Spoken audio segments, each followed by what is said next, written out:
Sí, sí, sí. No, es absolutamente, como decía la compañera, alarmante, porque esto que vemos en cifras y que los números, digamos, lo manifiestan muy bien, es el correlato, digamos, del hambre que se está viviendo en el territorio argentino, que, digamos, no es una palabra para poner, digamos, luces y demás, es algo que está sucediendo, que uno camina hoy los barrios, a mí me sucede en la ciudad de Rosario, caminamos los barrios y hay situaciones de hambre, los merenderos y los comedores están devastados, y que incluso, teniendo en cuenta lo que señalaron antes de la medida de fuerza de la próxima semana, donde las organizaciones sociales van a tener una participación muy fuerte, que los diputados de las organizaciones venimos presentando y reclamando que se apruebe desde hace más de 2 años la ley de emergencia alimentaria, porque este aumento inflacionario en el rubro de alimentos no es de ahora, viene siendo sostenido, digamos, ahora, en los últimos años. Miguel, yo quiero hacerte esta pregunta. Vos mencionaste al jefe de gabinete, Marcos Peña, ayer brindó una entrevista, y el grado de soberbia, ¿no? No reconocen un solo error. La culpa la tuvo el gobierno anterior. O el que viene. ¿Sí? Claro, pero, como que ahora están sembrando terror hacia un futuro en caso de que vuelva otro gobierno. Pero, a ver, porque esta situación, diríamos, ellos ya la conocen. Ayer dicen que el gran protagonista de la reunión de gabinete no fue ninguno de los ministros, sino que fue Durán Barba, que fue y les mostró los focus group últimos, que son de terror, y donde les dijo, muchachos, olvídense del Fondo Monetario, del condicionante del fondo, amaguen que van a usar la guita del fondo para frenar la corrida. Lo que tienen que hacer es frenar la corrida. Ahora continúe, mire, 967 puntos el riesgo país, mientras estamos llevando adelante el noticiero, subió 2 puntos el riesgo país en Argentina. A las 10 de la mañana yo en otro canal dije que iba a terminar en 9.60. Me quedé corto, 9.67. Y que dicen que este es un número similar al que teníamos a mediados de año en 2001, antes de que sucediera la crisis. Digamos que no es por alarmar, sino por graficar la situación en la que estamos. Ahora, vinculado a lo que mostraba ella, ¿no es cierto?, y a lo que ella comentó, acá lo importante también es ver dos heterogeneidades. Primero, la heterogeneidad geográfica de la pobreza. Quiero decir, cuando uno ve 51.6%, etcétera, no es lo mismo cómo está la pobreza en Corrientes, donde llega casi el 50%, o en algunos lugares del tercer cordón del Gran Buenos Aires, por ejemplo, ni tampoco es homogénea la cifra de aumentos de precios en términos de los productos. Los que más han aumentado son los de primera necesidad. Yo estaba reunido hace 48 horas con Víctor Fera. Y el precio de la leche es el que más duele, ¿eh? Absolutamente. Porque la leche es fundamental. Pero además todos esos están por arriba del 100. Comparábamos, no voy a dar la marca, pese a que es una marca que auspicia a ustedes, pero dos grandes supermercados, diríamos, Maxi Consumo, lo digo directamente, comparamos la revista de este mes con exactamente la misma revista del año pasado. Leche, 120%, arroz, 125%, yerba, 132%. Digo, para entrar a hablar. Entonces, ni el 47% que dio inflación el año pasado es homogéneo, ni este 52%. Los invito a escuchar al expresidente Eduardo Duhalde, reapareció ayer por la tarde, y esto decía sobre el gobierno de Mauricio Macri. El Poder Ejecutivo se echa la culpa al pasado y también al futuro, porque puede volver el pasado, ¿no? Y hay un momento actual que queda como una nebulosa. ¿Cómo lo analiza usted? Es una locura. Es una estupidez. Es una pérdida de rumbo. Se pueden decir esas cosas, yo acabo de decir. Nunca un gobierno debe hablar de lo que pasó hasta ahora, porque los que le eligieron no es para eso. La gente sabe por qué lo votó. ¿Qué le tiene que explicar quien gobierna, quien sube el gobierno? ¿Qué pasó? Eso la gente lo sabe. El que se pone a gobernar no tiene que hablar nunca del pasado, que es lo que yo le impuse a mi ministro cuando asumí. Entonces, tenemos problemas de todos lados y vamos a agregar problemas criticando a los demás. No entienden, son muy brutos. Y de cara a las elecciones que se vienen, el peronismo unido es una posibilidad concreta en tiempo breve, ¿cómo lo ven? Sí, es difícil todo, está todo muy difícil, es una elección atípica. En otras elecciones teníamos los candidatos un año antes haciendo campaña, y ahora faltan para 40 días hábiles o algo así, o poco más, o poco menos, y no hay no sé por qué son los candidatos. ¿Una gran paso puede resolver esto? Sí, yo lo que pretendo y lo que lucho, pues yo tengo pasión. Yo no voy a ocupar ningún cargo más en mi vida. Yo tengo pasión que se está convirtiendo en una obsesión. ¿Por qué? Porque hay salida. Argentina tiene todas las posibilidades y no la ven. No la ven hace unos meses. Se me escapan frases a veces que después se arrepienta. Se están ahogando en una palangana, muchachos. El país nuestro tiene todas las virtudes, todas, y la estamos desperdiciando por no controlar, por un escándalo de corrupción que se suceden permanentemente, donde se toca hoy, no estoy hablando del pasado. Todo podrido, todo podrido. Bueno, ahí Mariano Eduardo Duhalde, que reaparecía con fuertes críticas al gobierno, definiéndolo como brutos, ¿no? Sí, es muy interesante lo de Eduardo Duhalde, un hombre que circunstancialmente aparece, da entrevistas, hay que decirlo, es muy accesible y muy interesante escucharlo. También es cierto que Eduardo Duhalde fue un puntal clave para la elección de Mauricio Macri. Fue un hombre que sostuvo la candidatura y visualizó a Mauricio Macri como un hombre de futuro y que incluso no hace mucho más de un año todavía era uno de quienes sostenía con mucha fuerza, por supuesto, se reunía... Eduardo y Chiche Duhalde admitieron públicamente que lo votaron a Macri, ¿no? Entiendo que sí, yo no creo que Chiche tengo sí. presente ese dato, por lo menos Chiche seguro, pero digo, hasta no hace más de un año, Eduardo Duhalde también mantenía encuentros y diálogos frecuentes con el equipo de Mauricio Macri y con el propio presidente. De todos modos, sí es muy interesante escucharlo a la luz de esta coyuntura dramática en términos económicos, porque justamente de alguien que se jacta de ser un hombre de diálogo y que es un hombre que garantiza gobernabilidad, permanentemente cita a Raúl Alfonsín como alguien que fue un puntal de su breve administración. Bueno, es interesante ver cómo en esta etapa ya advierte que prácticamente estamos frente a un ciclo agotado. Agustina, el Círculo Rojo descaradamente está pidiendo por Vidal para que sea la candidata de Cambiemos, ¿no? Sí, y ya no saben cómo decir que no va a haber plan B. O sea, ya Mauricio Macri dijo, bueno, va a ser presidente. María Eugenia Vidal se encargó de mantenerse en su territorio.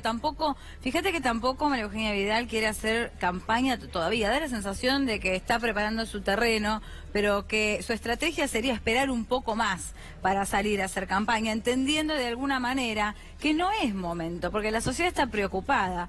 Hay un dato que, si me permitís, me gustaría sumarte a raíz de lo que veníamos conversando recién, ¿no? Hoy a la mañana, Presidencia difunde un comunicado que dice: fuerte baja de los costos logísticos en el puerto de Buenos Aires, potencia en el comercio internacional. Cuando uno de los principales puntos de campaña en el año 2015 fue tratar de integrar a través de los trenes, de distintos tipos de vehículos, por lo menos, ¿cómo? El tema del transporte multimodal. El tema del transporte público, exacto. Bueno, entonces cuando yo hablaba de los precios que eran peores en Capital Federal que en el interior, pero que en el interior igual eran muy malos, lo que quiero decir es que hay una variación de apenas un punto porcentual y todo el mundo sabe que los precios son más caros en el interior. Entonces, bueno, aquí lo que se destaca es que se bajan los costos en el puerto de Buenos Aires para que los cruceros se abastezcan con productos locales, pero quien vive en Jujuy paga muchísimo más caro por lo que aquí conseguimos por menos. Ahora, Agustina, acá hay una realidad. Casi todos los días y a toda hora estamos viendo que tienen que salir los ministros a ratificar todo el tiempo a Mauricio Macri. Esto lo debilita aún más que fortalecerlo, ¿no? Porque todo el tiempo tenemos que escuchar, creo que esta noche Dante Sica va a salir ese 5N y él también ratifica a Macri como el candidato de Cambiemos. Ahora, yo te interpelo a vos y también a nuestros invitados, a ver, Mariano, ¿qué opinan? Y, no sé, abro el debate. Digo, con la situación que estamos atravesando, todos siempre tienen la solución para poder resolver el problema. Un problema que, no sé, lo han tratado de resolver de distintas maneras, ninguno lo encuentra. Yo creo que aquí se ha empeorado, si había un problema se empeoró.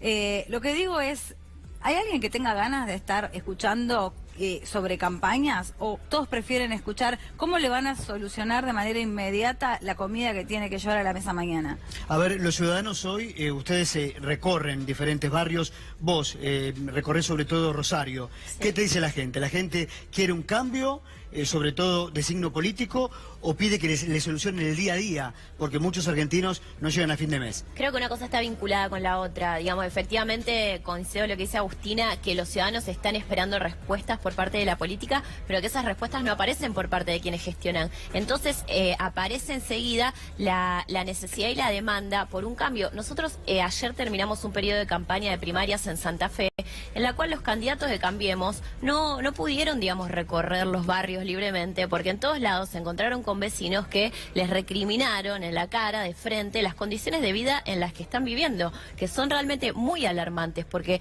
como dice Agustina, nosotros hoy estamos tratando de, en el marco de una campaña, poder pensar y proponer salidas de futuro, pero la realidad es que hay problemáticas que están sucediendo hoy, y el que tiene que resolverlas hoy es el gobierno hay nacional. Funcionarios que ya ni siquiera caminan por la calle. Ayer comentábamos, y ya es conocido este ejemplo, pero vale la pena repetirlo, Duhovne, desde el Palacio de Hacienda a la Casa Rosada, iba caminando, ahora no lo hace más, tiene que hacerlo en vehículo, Miguel.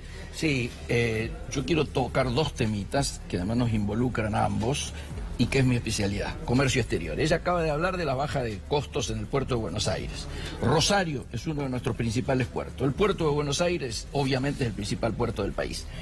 Es absolutamente mentiroso decir que los costos han bajado. El presidente del ENAPRO, el ente nacional del puerto de Rosario, el Pini Elías, es el presidente del Consejo Portuario Argentino. Con él hablamos permanentemente el alza de costos que se está dando, pero además no han cumplido una promesa de campaña que decía que cuando coincidiesen los colores de Ciudad de Buenos Aires y del país, el puerto de Buenos Aires, como dice la Constitución, iba a pasar a la ciudad. No lo han hecho. No lo han hecho para seguir manteniendo este tipo de costos y los negocios que hay, diríamos, en torno al puerto. Miguel, ayer le preguntaba a Pablo Dugan en Radio 10, hacía una entrevista con Ricardo Alfonsín. Sí. Y le decían a Ricardo, usted viene del radicalismo, sí, por eso le hago la pregunta, si se veía más identificado Ricardo Alfonsín con la gestión del presidente o la gestión de Vidal. Él dijo con la gestión de Vidal, de la provincia de Buenos Aires. A ver, resulta obvio de que si todo el mundo está pidiendo que el reemplazo sea Vidal, es porque Vidal, por lo menos a nivel imagen, no sé si tanto a nivel gestión, ha hecho algo mejor las cosas. En conjunto, los gobernadores de la Unión Cívica Radical, más Larreta y Vidal, son los que pidieron que hubiera un plan de emergencia de otra naturaleza y que no continuaran las cosas como venían continuando, y por eso salió este plan de precios. Insuficiente, por supuesto, pero que trae algún alivio. Ojalá lograran mantenerlo, por lo menos, y ojalá no se fuera al diablo con el alza del dólar, ¿no es cierto?, y con el alza de la inflación.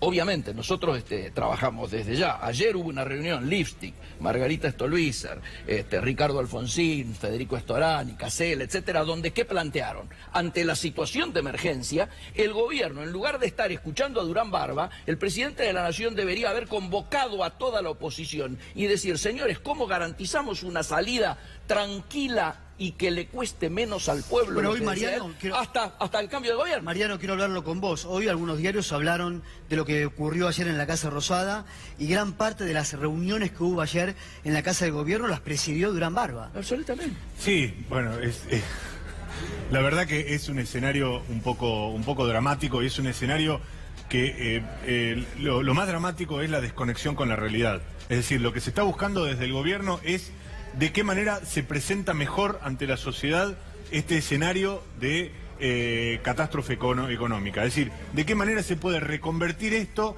es decir, hacer fortaleza de la debilidad. Lo que va a buscar Durán Barba no es transformar la realidad. Durán Barba no tiene la capacidad técnica, no es un político, no es un gestor, no es alguien que vaya a cambiar lo que le está sucediendo a los argentinos, los problemas de bolsillo, los problemas de los trabajadores y los problemas mucho más graves de aquellos que tienen un trabajo no formal o directamente de aquellos que están desocupados. Durán Barba lo que va a hacer es tomar esto que hoy ofrece la administración Cambiemos y ver de qué manera lo presenta al electorado como algo mejor de lo que se hizo hasta ahora y potencialmente mejor de lo que puede ofrecer la oposición. Sinceramente me parece que es básicamente sobre lo que se ha construido Cambiemos. Adrián, recordemos que el principal artífice de Cambiemos es Marcos Peña, que es un excelente hacedor de elecciones. Marcos Peña es un hombre que ha demostrado una capacidad fabulosa para llevar a Cambiemos al gobierno nacional, a la administración de la provincia de Buenos Aires, a la capital federal, pero es un hombre que en la gestión, evidentemente, se ha demostrado que es impotente para cambiar la realidad. Bien. Sí, debería Marcos Peña dedicarse a trabajar de consultor mucho más que de jefe de gabinete, porque más allá de que los asesores duran barba o quien sea, ¿hasta cuándo le van a querer vender a los argentinos la mentira de algo que no es, frente a una realidad de hambre que estamos viviendo y que incluso, como decían antes, Macri o Vidal, bueno, ¿cuál es la diferencia? Son matices. Cuando tenemos en el tercer cordón del conurbano el hambre más pronunciada de la Argentina, bueno, ahí hay una Tenemos que gobernadora. cerrar. Muchas gracias.